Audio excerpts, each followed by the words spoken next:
all these vigilantes. Lagos is telling you that they already have a state police. Those guys known as the LNSC or whatever they call them in Lagos, they are the people who are so brutal that they beat up people during NSAS remembrance. They are the one who beat up one guy that Inibehe defended. So state police is already available. What we don't have is a framework for regulating and training, discipline, and remuneration. Those 4 things are important.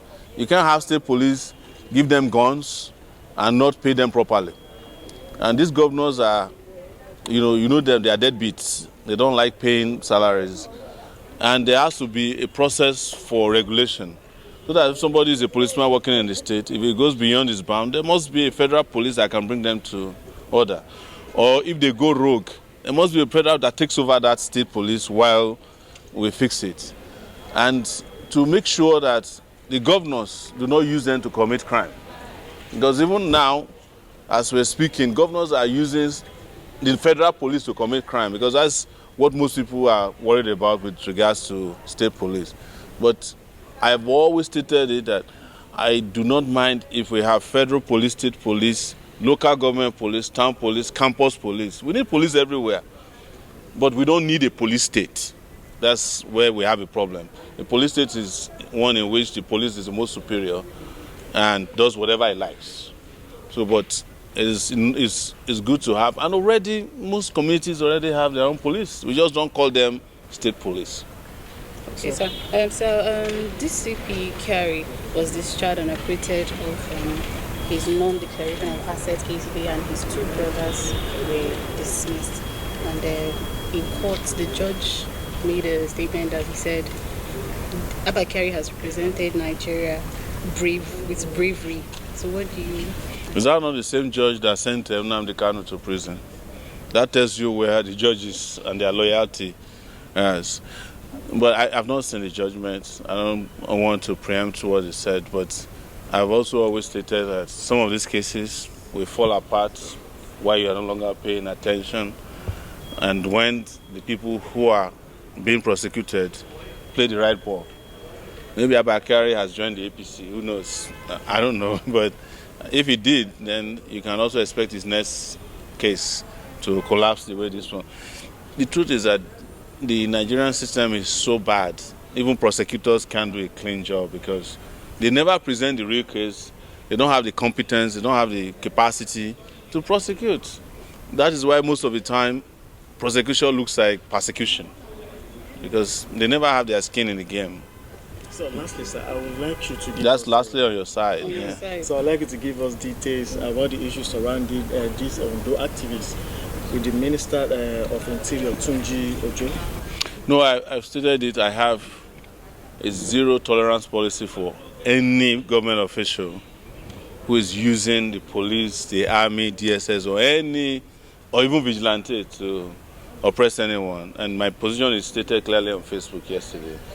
Tunji Ojo has no right to prosecute anybody who is asking to see his certificates. The only thing he can do is to present certificate and say, no, I'm qualified and I have not been engaging in any infraction. And I've made that very clear. It applies to Taraba governor, it applies to Borno governor, it applies to the governors who have a predisposition to use the police to oppress citizens. It applies to Egbetokun, David Mahi. So I have zero, and the most notorious one is the governor of Niger State, Bago, yes. Who, by the way, I know personally, but I told them, both the ones I know and don't know, that we have zero tolerance for oppression. Anybody who doesn't want to be scrutinized should have no business accepting, to be elected or appointed to office. If you don't want to be scrutinized, just stay in your kitchen. But even in your kitchen, people can scrutinize you if meat go missing inside the pot. So, yes. For El-Rufai, different cases have been coming up with El-Rufai lately. 5 officers were arrested in the case of alleged bribery at the airport. And also it was said that different tapping items were found in his residence. And what do you have to say about the unfolding of this case? The El-Rufai case should take you back to Abba Kyari. It should take you back to MFLA. Whenever they want to do something that's esoteric, make you look like they are serious, they will arrest somebody and start, attributing all kinds of things to them. But in the real sense of it, they don't want to prosecute them. They just want to also excite you as a public so that, by the time you forget, one day the judges will also acquit El-Rufai of... Nobody, for instance, knows what they took from El-Rufai's house. They said they found some gadgets there that are used in tapping phone. The wife said they only took away bank, what's that? Huh? Tokens, the token producers. That's what they said. So and then they said they found a BlackBerry inside El-Rufai's house. You don't know what they found. El-Rufai is also, someone who likes drama. I saw him in one picture where he wore 2 watches. You understand? It's just to make them, they know themselves. That's what I want to tell you. And this is going to end up, one day you just wake up and, they have discharged El-Rufai and El-Rufai has joined the APC back. Or maybe he will be even a minister again, or he will become the director of a campaign for Tinubu. Don't get distracted, that's all I have to tell you. Okay, lastly, Benjamin Hundeyin has just been removed as a public relations officer. Oh, that's the Boy Scout at... Yeah. Those, honestly, I don't think it's important. Our focus should be on real reforms in the police. If the police was serious, what is Ben Hundeyin doing speaking for the police? Ben Hundeyin should at best be working at the back end, maybe to handle some of their social media handles.